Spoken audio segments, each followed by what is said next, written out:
这几天，伫民册社团有家长讲，家己读国校的囡仔因为台语课爱考试，教材顶悬拢是大文字，连家长拢看无，囡仔是连家要哭出来。家长就认为讲，这台语课无需要考试。不过有学者的看法是无共款，亲像咱学英语等等外国语言共款，只要母语课的评鉴方式是合理的，考试就毋是问题。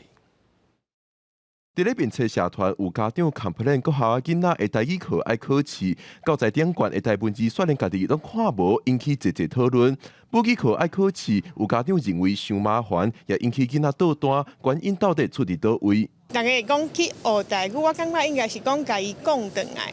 对即个较有系中年以上的人来讲，是家己讲转来，讲进来环境内面，和咱的环境，伊就会当活甲较正常。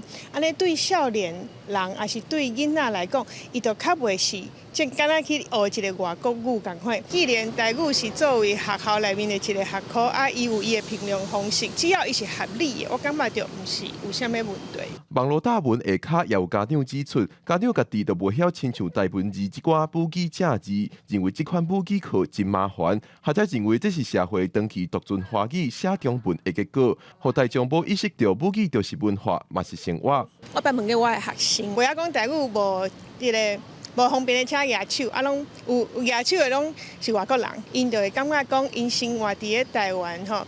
伊敢若会晓讲中文是无够的，伊无意识到这件代志。对外国人来讲，伊看甲上清楚。学者认为，若是民众会使开始伫日常当中接使用母语，互母语开始豆豆走入正常化，社会的接受程度就会提悬。类似这款 complaint 就会慢慢减少。记者郭长随台北报道。